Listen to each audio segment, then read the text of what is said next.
I've learned a lot over the 4 decades of health and fitness and being in the trenches with the greatest in the world. And one of those things I've learned a lot more about and how to build better muscle is nutrition and how it has changed over the decades. And that's why I have the Titan meal plan for you guys out there that are confused about nutrition.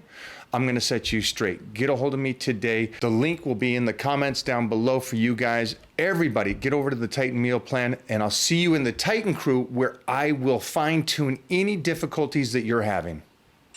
Ricky, it's been a while, man. We've been in this circle for a long time. We have, yeah. No, I'm glad we got the chance to catch up here today. It's good stuff. Before I go into it, please tell the world a little bit about yourself. So I am essentially the wartime consigliere to the bodybuilding fitness community. So I'm an attorney. I was a competitive bodybuilder before I went into law. I lived, slept, ate and breathed bodybuilding, still do in a lot of ways. And so for me, I'm just blessed. I'm just so grateful to be able to do something in a field that I'm passionate about, that I'm interested in. I've probably represented more people in the fitness community who've had serious legal problems of one kind or another than any other lawyer. I've represented a lot of, elite level bodybuilders, pro bodybuilders on a variety of different issues. And so I'm very much involved in the community. I love what I do, Mike. And it's good to be on your show. Man, we're going to talk about something else, but that's a show in itself. Let's talk about some of these last clients that, no, I'm just kidding. We don't, everybody runs into attorney-client privilege thing, really prevents some of it. But I'll tell you maybe a couple of stories when we're done, which I think some of the viewers will get a kick out of. I love it. Yeah, it's we all run into hard times, and I'm out here in California in this snowflake capital. It's everybody's in trouble for saying anything out here, and it's a crazy world we live in, especially today. And so that's why I wanted to address something and talk to you, who knows much more about this than I do, is the fact that, and I love that you said this. You said that PEDs or steroids became a banned substance, not for what it did bad, but for what it did good. Right. And that's such an interesting, I got tingles because I've seen so many people live better lives. And I'm talking outside of the fitness world, but in the real world of just health and body. It's amazing what the possibility is with this, if done correctly. How it can help, and then it gets banned because of that fact, and not because, like you stated, it's not going to take your job away, and it's not going to end you up in the alleys and the needle in your arm. It's the other way around. So different from recreational drugs that we're used to, right?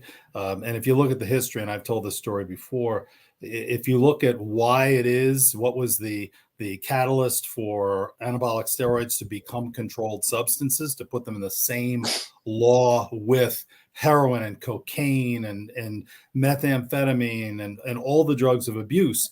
It was in 1988 that a Canadian sprinter by the name of Ben Johnson, at the Seoul Olympics, ran really, really fast, set a new world record for the 100 meters, and then tested positive for Winstrol. And the sports community went crazy, and it went all the way up to Congress. And the issue was sort of, how do we contain this beast?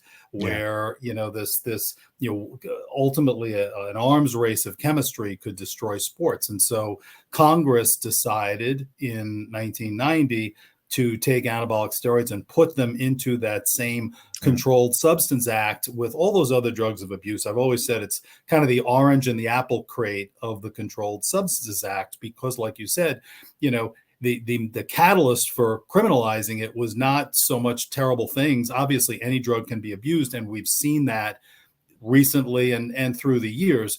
But obviously, the problem was that it gave a boost, a performance enhancement aspect to making you bigger, stronger, faster, hitting the ball harder, running faster. And so it's that sort of benefit that was really on Congress's mind when it took action.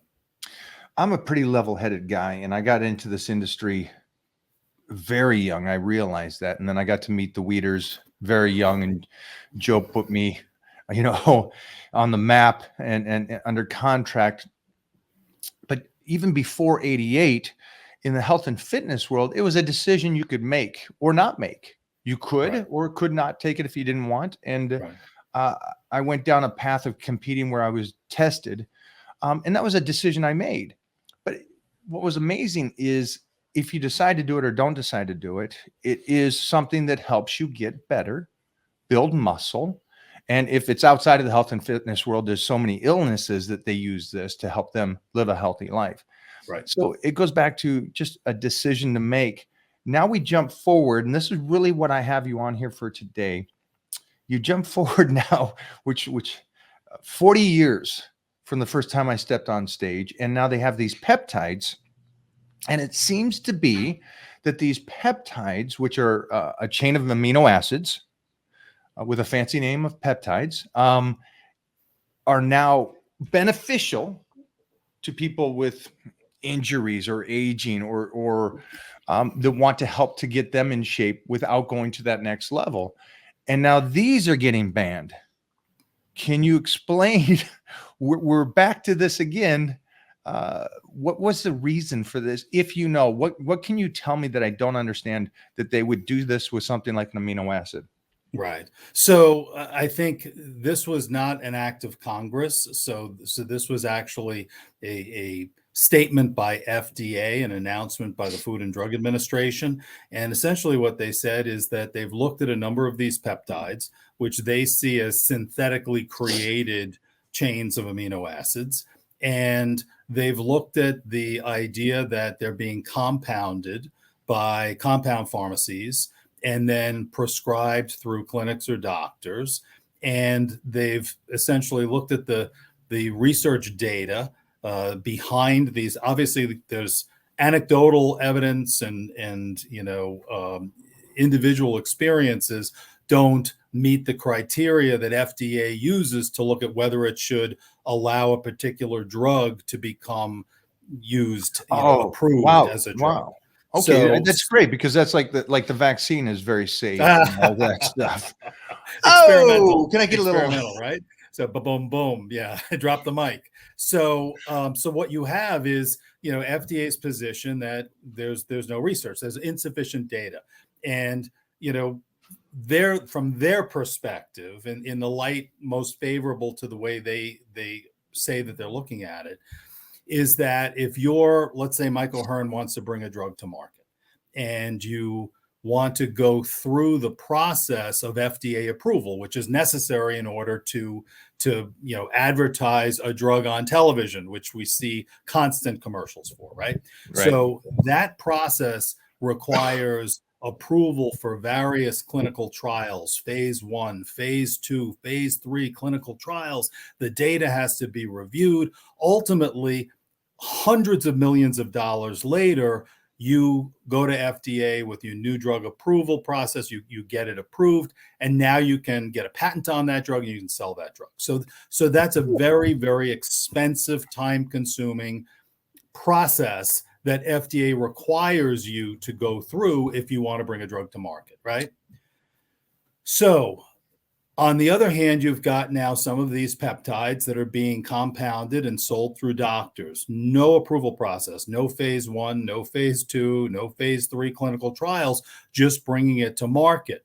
So if you, Michael Hearn, as a pharmaceutical company, now says, well, wait a minute, it cost me hundreds of millions of dollars to bring my drug product to market. And now you, FDA, are going to allow the compounding pharmacies and with complicit doctors to do an end run around all of those clinical trials, around the entire approval process, and just sort of backdoor in what costs us a few $100 million to do. Are you kidding me? And so from FDA's perspective, if they want to continue to demand that extremely expensive process of safety and data and clinical trials, how could they allow this sort of end run around it? That's the process. Now, this obviously you could look at it and say, okay, wait a minute now. So this is really protecting the profits of big pharma, and I get that interpretation too. I don't work for FDA. I try to stay neutral in these things and just look at it objectively. But that would be the argument for why FDA is saying that. And if you actually look at what they actually wrote about, for example, BPC 157. If you look at the statement that they made, it's that, this is the quote, FDA has identified no or only limited safety-related information for proposed routes of administration. Thus, we lack sufficient information to know whether the drug would cause harm when administered to humans. And so for that reason, BPC 157 is pulled. Similar for TB500, similar for a number of the other peptides, melanotan 2 and others that are on the list. So that's their position. So essentially they're cracking down on the compounding of it so that if there's no availability, then doctors won't be able and clinics won't be able to prescribe it. If you are confused about training, do not worry. That's what the Titan training plan is for. For you guys to subscribe to this plan, you also get the additional coaching from me in the Titan private group. Get in there today, and I cannot wait to start working with you and making your dreams come true. Let's get back to the show. Let me come from a layman's person, just because I'm curious on this. When it's just like I'm thinking back to cigarettes and, back in my day, that what was allowed, and then what you had to put on the labels going, well, this might cause cancer or something. Right. And then we jump forward to, okay, so they're cracking down on something, in my opinion, that is beneficial. And they're like, no, let's not do that. It's unfair because we had to pay millions. And it just brings me to the concept. Mostly you'll understand this. You're an East Coast guy, so you understand the cab business. Cabs are huge. And I know that it used to be like a medallion would cost $1.5 million just to get.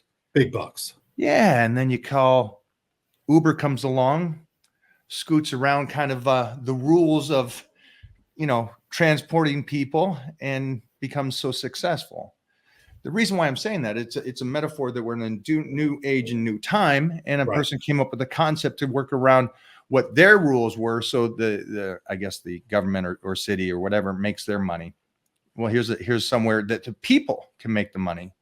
And now we jump to this, and it's like, I mean, I'm not a fan of big pharma, and I fully understand that you should stay level-headed here. But it seems as though it's the same thing. And I know that you said government's not involved, but it's like, vaccines. That being said, it's interesting that it would seem that this is such a mild thing, right? But it's so beneficial that they jumped on this. And I don't know of something that they jumped on this quickly when it got out there that the FDA shuts this bad boy down. It's just confusing to me on that aspect, and it seems like they just came up with a different way and something so mild that it's not going to hurt because they are amino acids. And I could be completely wrong here, but it just seems to me as a layman's person, it seems like there's more to it. And I fully understand how they did it and the complaining from the FDA, but I don't really feel bad for the FDA complaining. Right. Well, the other aspect to it is, well, what happens now, right? So if you look back at what happened when anabolic steroids were controlled in 1990, suddenly you had, and this was well before the age of TRT. I mean, there really was no anti-aging medicine at that time. No one had even really thought about it. So suddenly you had steroids being pulled, you had big pharma exiting the production, you had doctors now afraid to have anything to do with it. And so where the basic rule of economics, where there's demand, there's going to be supply, right? So what happens, of course, is the black market explodes. And so that's what happened with anabolic steroids. And the irony, of course, is that even though we called it the Anabolic Steroid Control Act, arguably it took all the control away because suddenly doctors weren't involved, pharmacists weren't involved, big pharma wasn't making it in controlled GMP facilities. Suddenly you've got veterinary drugs from Mexico, you've got stuff coming in from Europe. Now, of course, the market is raw powders from China being esterified or made into a usable injectable product in somebody's kitchen. And I represent a lot of people in criminal matters who run afoul of that. And I can tell you that some of those products are absolutely first class. I have some clients who were very, very breaking the law, certainly, but absolutely meticulous in their quality control. I've also had some clients who are not so meticulous in their quality control. And the idea that people are injecting those products that they bought over the internet is not a good thing, particularly in the absence of physician monitoring, screening for contraindications. I mean, you know this. I mean, it's not a good situation. So you lose control. And I think, unfortunately, that's probably what's going to happen with the peptide market. So I've already represented many research chemical companies who have run afoul of the law and are charged with federal criminal cases for fraud under the theory from the government that, wait a minute, you're saying this is not for human use. You're saying it's only for research purposes, but you're advertising what to use it for. You're engaging in private emails with the customers about how to use it. You're shipping it to private residences in college dorms and elsewhere. You're, all of these facts put together. You're responding to emails from young and jacked at gmail.com. and yet you've never shipped anything to a university. You've never in any way interacted with a contract research organization of any type. This is fraud. You're just saying it's not for human use and it's for a research chemical purpose because you know that otherwise it would be considered a drug and you wouldn't be able to sell it without going through the same sorts of FDA channels we've talked about. So I think that market will continue to go up. And I've represented a lot of research chemical companies. I remember one case I had where the client was getting his research peptides from China. He was getting it shipped in vials. So one peptide had a blue cap, one peptide had a green cap. He mixed it up at some point, and so he was sending people, the peptide they didn't ask for, to both the ones who ordered the blue and the green. So do you really know what you're getting when you order it from somebody over Instagram, right?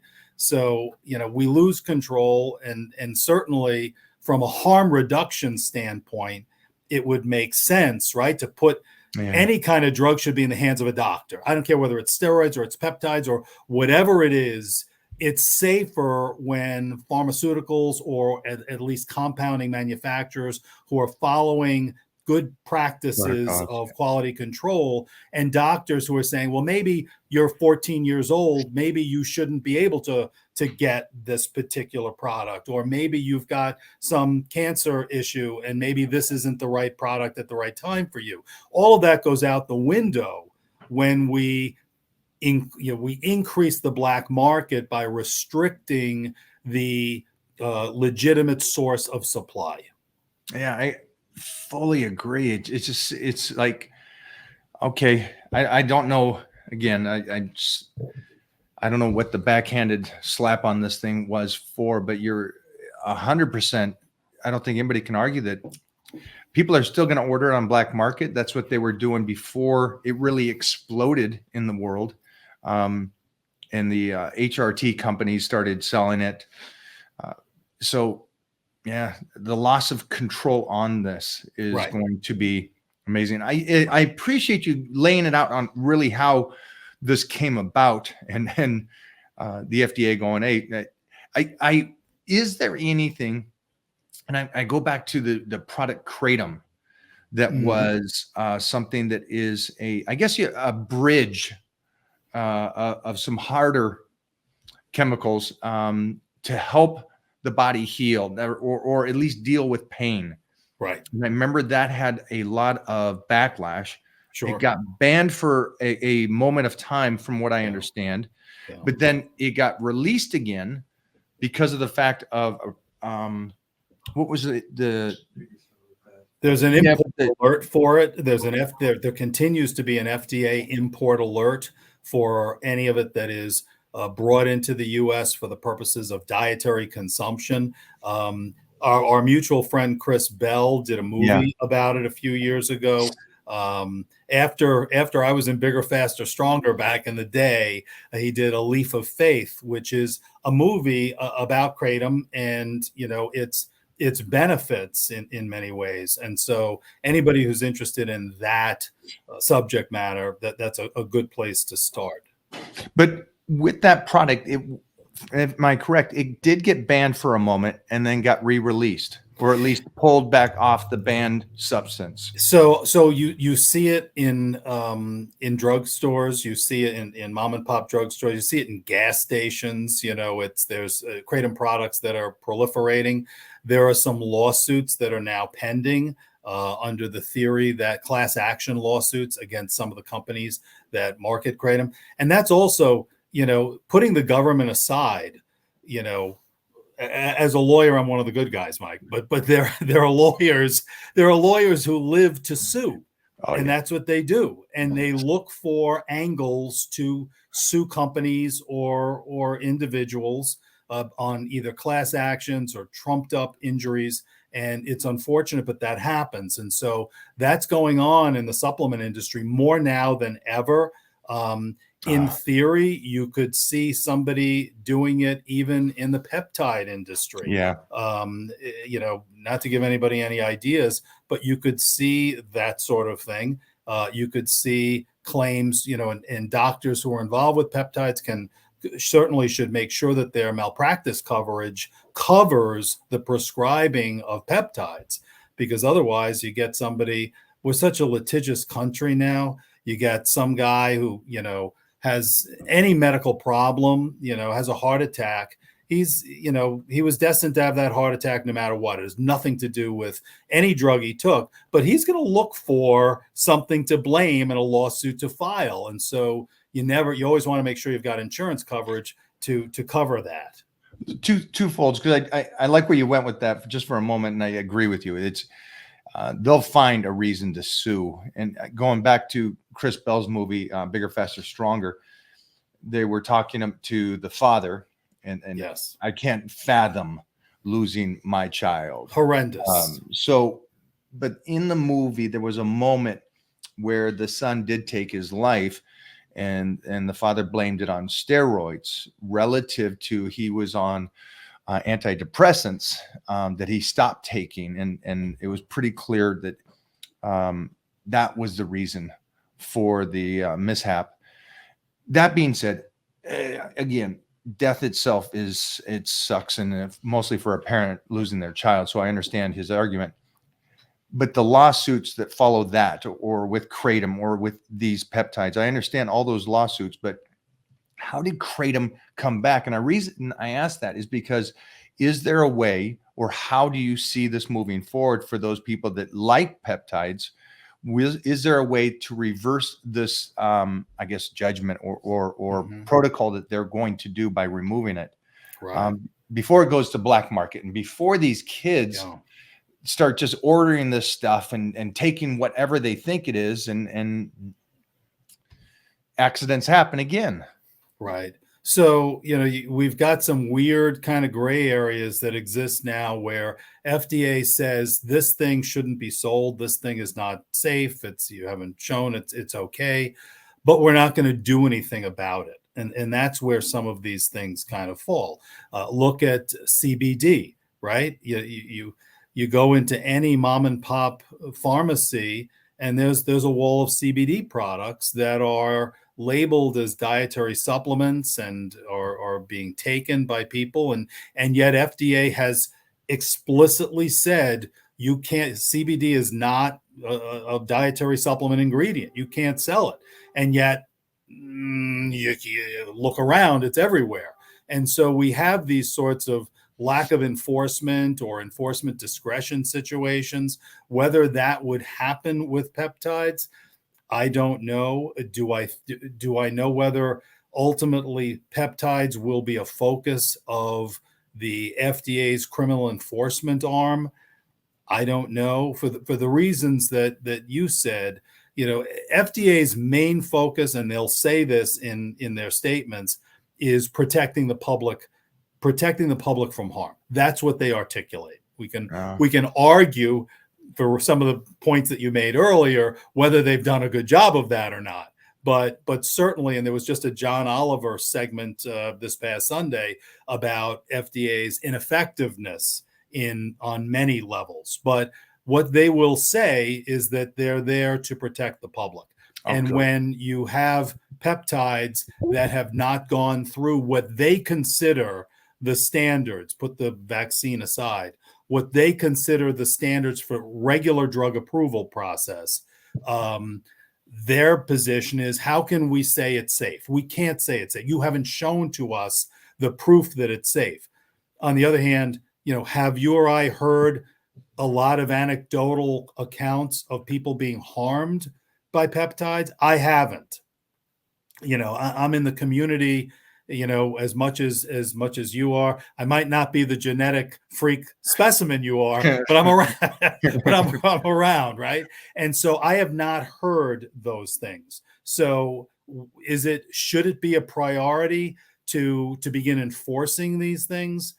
If safety is your concern, you would think that there's bigger fish to fry, right? Yeah. There's bigger issues affecting public safety than some dude using BPC 157 because he, tore his pec muscle or something. So, but logic doesn't always dictate priorities when you deal with the government, right? So, who knows? I'm just glad the FDA is there to protect us. Can you still buy cigarettes? Oh yeah. Oh, yeah. That's. Yeah. No, there's a lot of ironies, and you can. One of the great ironies was during the pandemic. The gyms were closed. I'm sure it was similar in California. Here in New York, I train at Bev's. I've been there for 25 years. My favorite, gym, my home gym. We shut down for 5 months. Steve had to shut down for 5 months because you weren't allowed to go to a gym during the pandemic, even though it would seem to me that the healthiest thing you could do to mitigate the bad symptoms of the virus would have been to stay healthy, exercise, lift weights, do your cardio. But the liquor stores were open and you could still get your cigarettes. So the irony of I hear you, I mean, we're preaching to each other's choirs.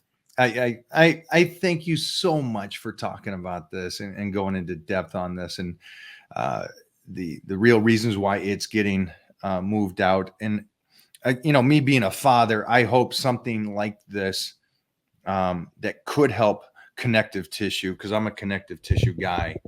And I just believe that's more important. I know everybody's here going, hey, I want to build muscle. I want to get strong. And it's like, if you got great, that man strength, that gorilla strength, connective tissue, and seems like a lot of the peptides has that first time effect to strengthen that. I hope by the time my son gets of age, something like this is available.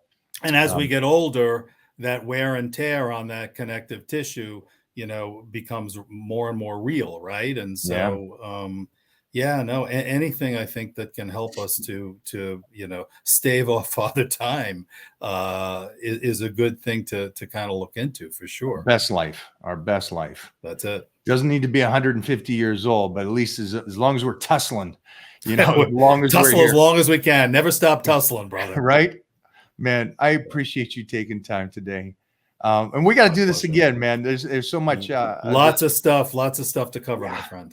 Yeah, and you're a great resource for me to go to. Again, I love that you've been in this world of that we both love so much, health and fitness, and for so long.